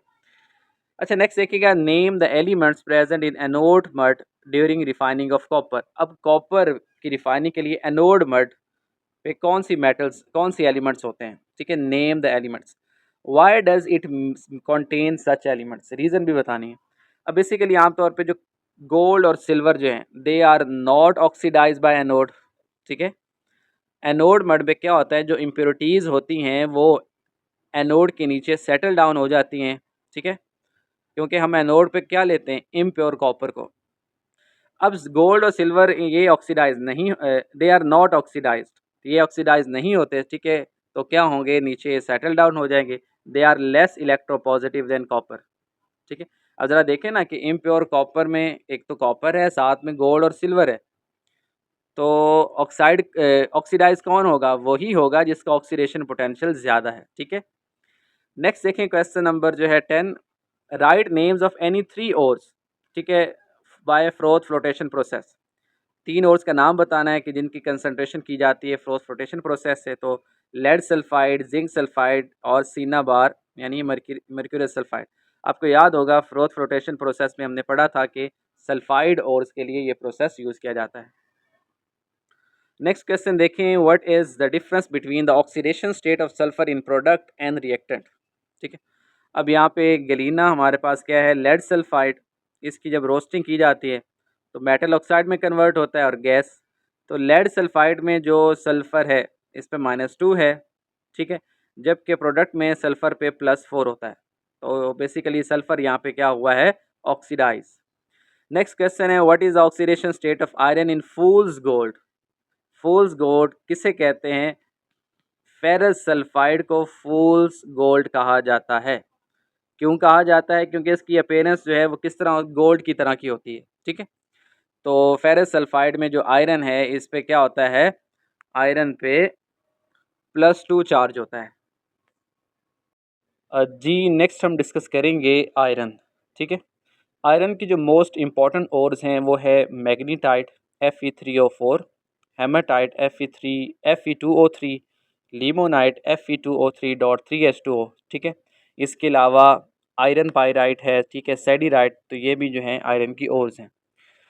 तो देखिएगा कि आयरन जो है has been known since pre historic days. ठीक है, it was used in Egypt in 1500 BC। It is known that the Chinese also used iron as early as 2500 BC, और सब कॉन्टिनेंट में आयरन जो है it was produced around 600 BC। तो ये कुछ इसका हिस्टोरिक बैकग्राउंड है। ठीक है, तो इसमें आपने बस इनका जो इसकी ओर्स हैं इनका फॉर्मूला याद रखना है। ठीक है, अच्छा नेक्स्ट देखिएगा कि अगर कमर्शली हम बात करें, कमर्शियल फॉर्म ऑफ आयरन, तो आयरन की जो कमर्शियल फॉर्म है इसमें पिग आयरन, जिससे कास्ट आयरन भी कहते हैं, रॉट आयरन है और स्टील है। ठीक है, तो इनमें डिफरेंस क्या है, इनमें डिफरेंस जो है वो है कार्बन कंटेंट का। पिग आयरन में सबसे ज़्यादा जो है वो कार्बन कंटेंट है, 2.5 टू 4.5% होती है कार्बन की। रॉट आयरन में होती है 0.12 टू 0.25%, और स्टील में होती है 0.25 टू 2.5%। ठीक है, तो ये कुछ परसेंटेज है, ये आपने MCQs के लिए याद कर लेना है। नेक्स्ट ज़रा देखिएगा, हम बात करेंगे रॉट आयरन की। ठीक है, रॉट आयरन की कंपोजिशन देखें तो it is the purest form of commercial iron. ठीक है, और इसमें कार्बन की परसेंटेज सबसे लोवेस्ट है। ठीक है, इसमें जस्ट 0.3% तक इम्प्योरिटीज़ होती हैं। इम्प्योरिटीज़ कौन सी, सल्फ़र, फास्फोरस, सिलिकॉन और मैंगनीज़ वगैरह। ठीक है, सल्फ़र कितना है, 0.2 टू 0.15%, मैंगनीज़ होता है अप टू 0.25%, और फास्फोरस होता है 0.05 टू 0.2%। ठीक है, अब हम बात करें manufacture of wrought iron from cast iron. अब कास्ट आयरन में देखें कि परसेंटेज बहुत ज़्यादा है कार्बन की, तो इसमें हमने इसको क्या करना है, इसको रॉट आयरन में कन्वर्ट करना है। तो इसका मतलब है कि हमें कार्बन की परसेंटेज कम करनी है। ठीक है, तो ज़रा देखिएगा कि हम रॉट आयरन को कास्ट आयरन से कैसे मैन्युफैक्चर कर सकते हैं। तो it is manufacture from cast iron by puddling. ठीक है, पुडलिंग क्या होता है, एक ऐसा प्रोसेस कि जिसमें हम कास्ट आयरन को हीट करते हैं एक स्पेशल फर्नेस में, जिसे पुडलिंग फर्नेस कहा जाता है। ठीक है, अब ये जो फर्नेस है, ठीक है, इसका लो रूफ होता है ताकि हॉट गैसेस डिफ्लेक्ट हों, और जो है मैस है वो जल्दी मेल्ट हो। ठीक है, this furnace has a low roof to deflect the hot gases and flames downwards and to melt cast iron, ताकि कास्ट आयरन जो है वो क्या हो, जल्दी मेल्ट हो।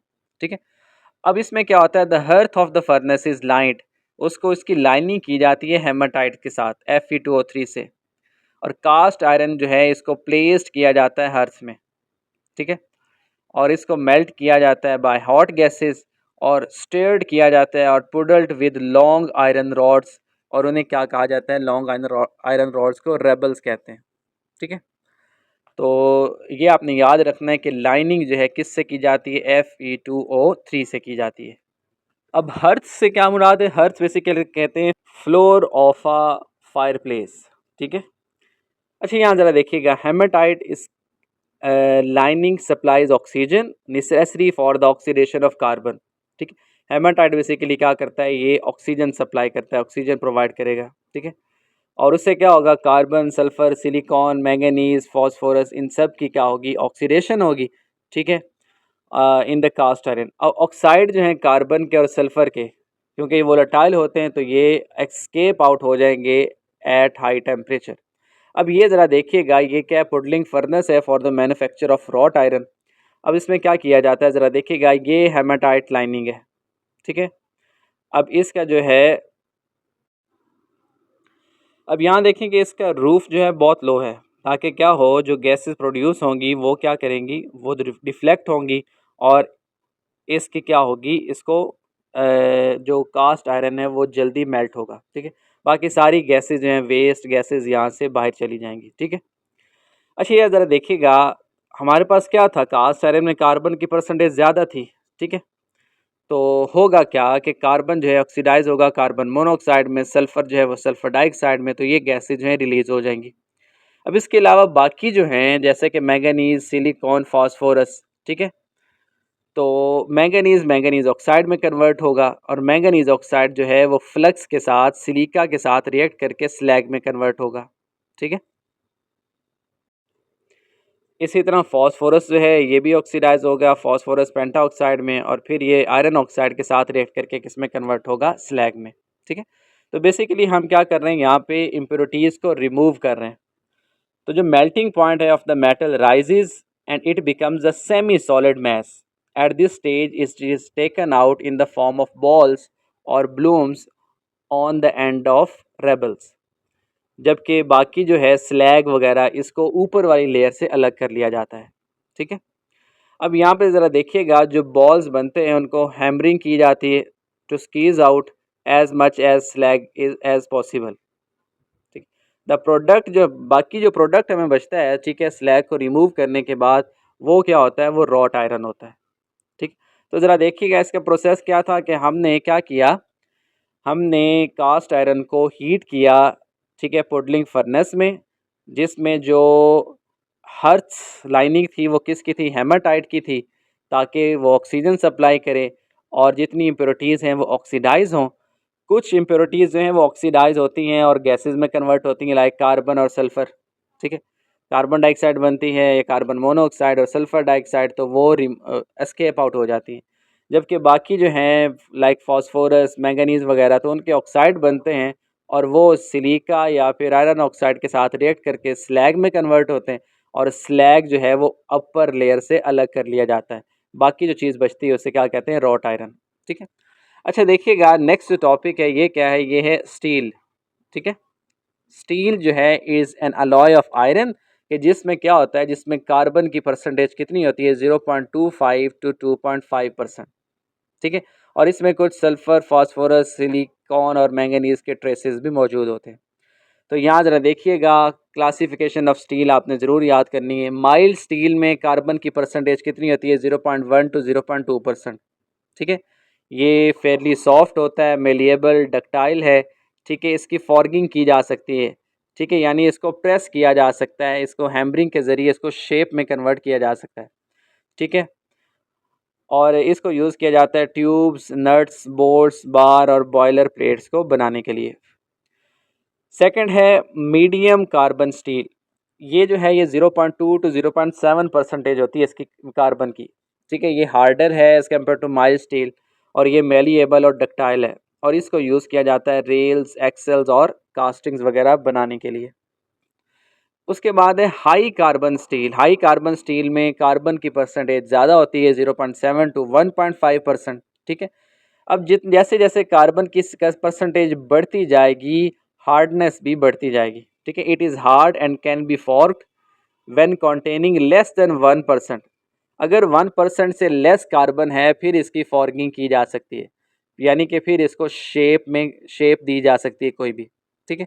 और अगर 1% से कार्बन ज़्यादा हो तो स्टील जो है इट कैन नॉट बी फॉर्क्ड, ठीक है। तो इसको यूज़ किया जाता है हैमर्स बनाने के लिए, टैप्स, डाइज, ठीक है, और कटिंग टूल्स, मशीन वगैरह बनाने के लिए, मशीनरी जो होती है, ठीक है, और इंजन के पार्ट्स वगैरह बनाने के लिए इसको यूज़ किया जाता है, ठीक।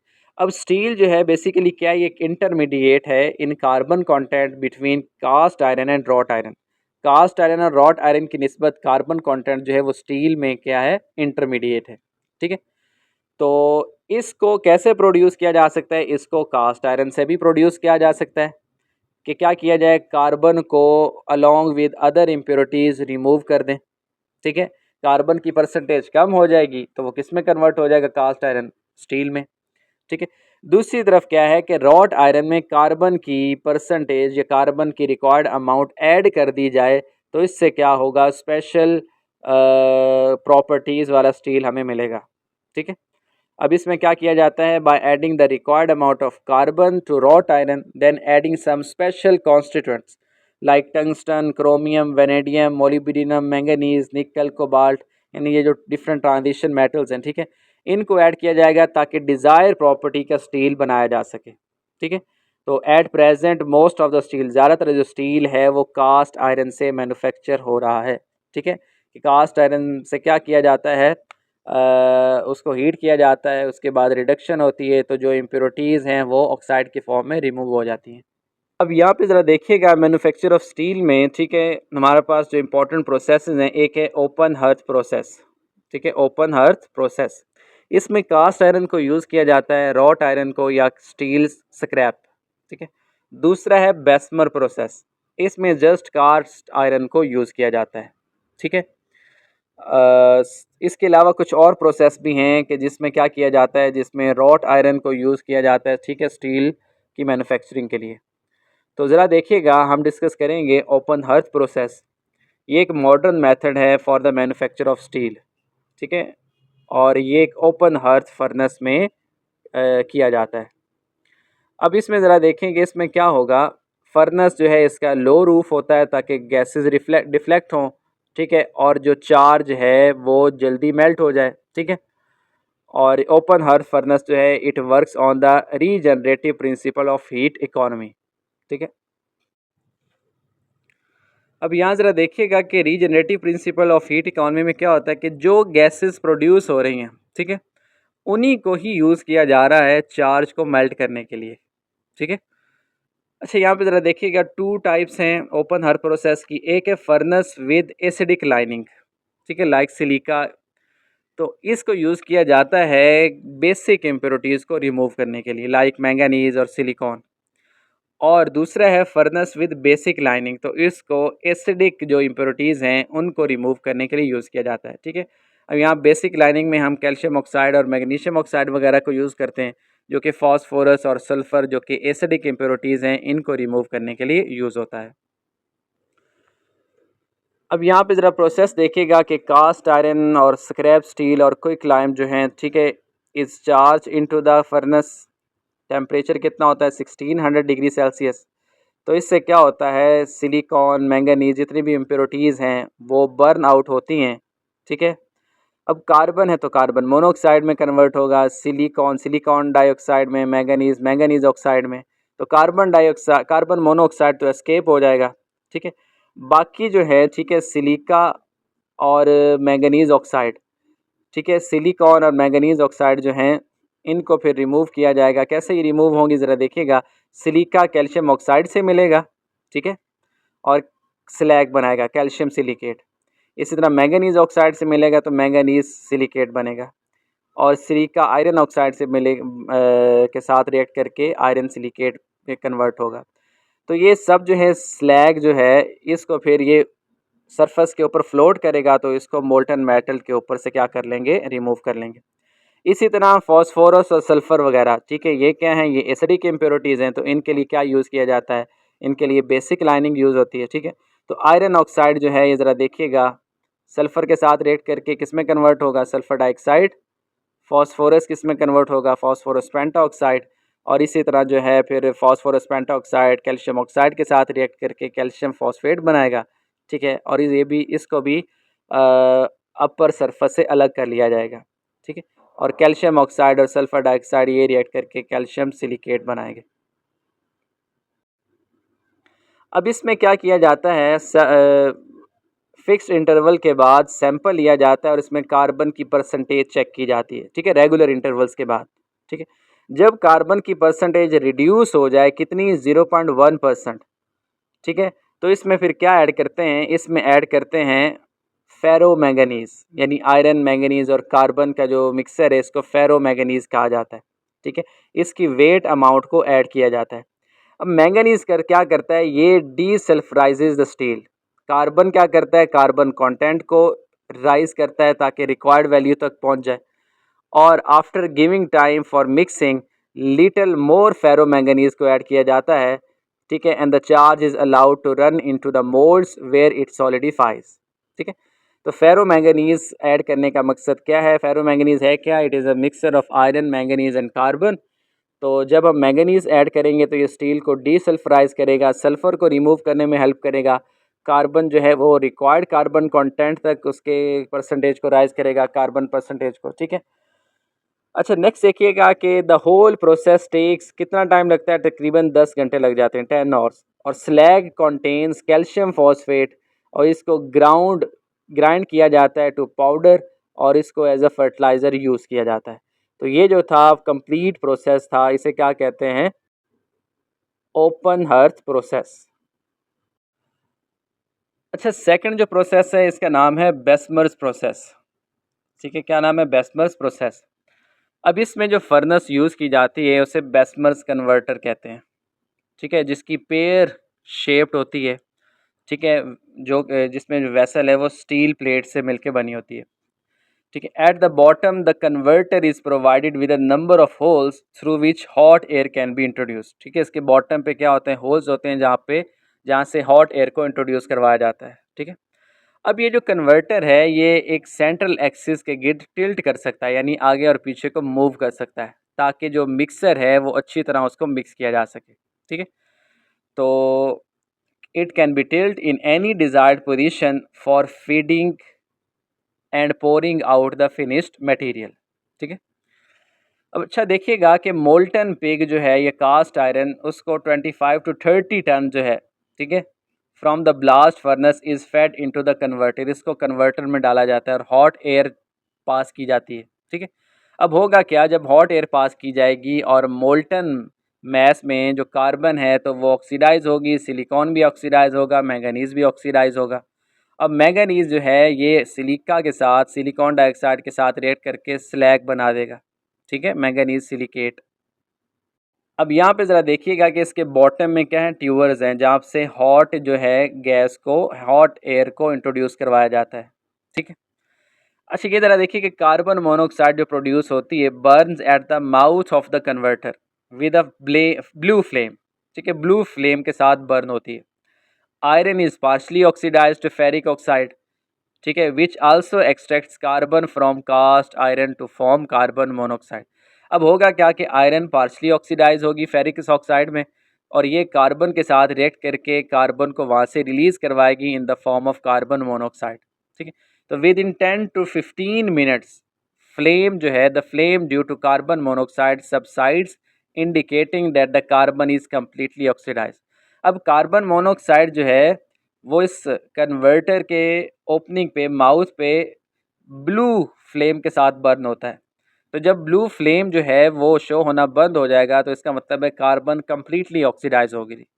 उसके बाद क्या किया जाता है, फेरो मैंगनीज को ऐड किया जाता है ताकि कार्बन की जो प्रोपोर्शन है, करेक्ट प्रोपोर्शन, ठीक है, उसको हासिल किया जाए। ठीक है, ताकि हमें डिज़ायर्ड क्वालिटी का स्टील मिल सके। तो उसमें क्या, उसके बाद क्या होता है, a blast of air is continued for a movement to ensure that mixing, ensure through mixing the addition of manganese imparts increases hardness and steel strength, tensile strength. अब मैंगनीज को इसमें ऐड किया जाता है ताकि क्या है, स्टील की जो टेंसाइल स्ट्रेंथ है उसको बढ़ाया जा सके, इंक्रीज किया जा सके।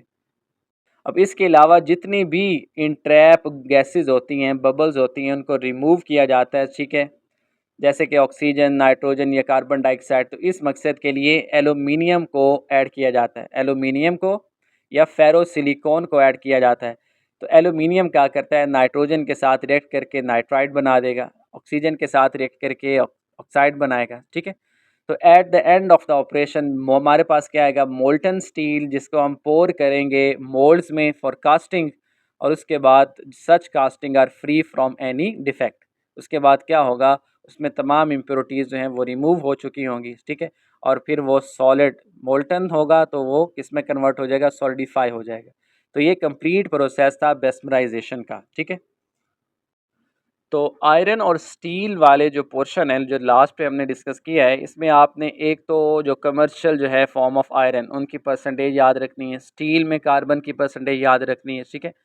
और इसमें आपने याद रखना है कि अगर हमारे पास एसिडिक इम्प्योरिटीज़ हों तो फिर हम फ्लक्स कौन सा यूज़ करेंगे, अगर बेसिक इम्प्योरिटीज़ हैं तो फिर फ्लक्स कौन सा यूज़ किया जाएगा, ठीक है।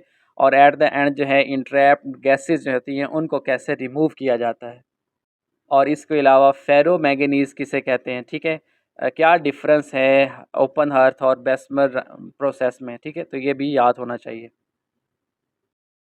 अच्छा, लास्ट पे कुछ प्रॉपर्टीज़ हम डिस्कस करते हैं, प्रॉपर्टीज़ ऑफ स्टील। सबसे पहले मैकेनिकल प्रॉपर्टी, ठीक है। It is hard and elastic as it does not have a high percentage of carbon, so it can be forged and welded. हमने पहले डिस्कस किया है कि जैसे जैसे कार्बन की परसेंटेज बढ़ती है हार्डनेस भी इंक्रीज़ होती है, ठीक है। तो स्टील में क्योंकि कार्बन की हाई परसेंटेज नहीं है तो इस वजह से इसकी फॉर्गिंग की जा सकती है, ठीक है। और ये हार्ड है और इलास्टिक है, यानी इलास्टिसिटी भी होती है इसमें। उसके बाद है हीट ट्रीटमेंट ऑफ स्टील।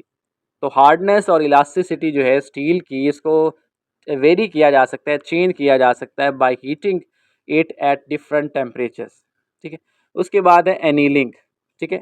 इसमें क्या है कि इसमें स्टील को सबसे पहले हीट किया जाता है टू ब्राइट रेडनेस, और उसके बाद उसको कूल किया जाता है स्लोली, ठीक है। तो इस तरह क्या होता है, ये सॉफ्ट हो जाता है। तो इस प्रोसेस को क्या कहते हैं, एनीलिंग कहते हैं, कि पहले हीट किया जाए हाई टेम्परेचर पे और फिर उसकी स्लो कूलिंग की जाए, ठीक है। तो इस तरह जो है ये इसमें हार्डनेस क्या होगी, कम होगी और ये सॉफ्टर हो जाएगा। उसके बाद है क्वेंचिंग और हार्डनिंग। स्टील को इसमें इस प्रोसेस में क्या किया जाता है कि स्टील को सबसे पहले हीट किया जाता है टू ब्राइट रेडनेस, और फिर उसको सडनली कूल किया जाता है by water, as a result it becomes harder. तो वो क्या हो जाता है, हार्डर।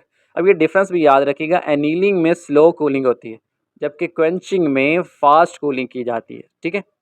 उसके बाद है टेम्परिंग।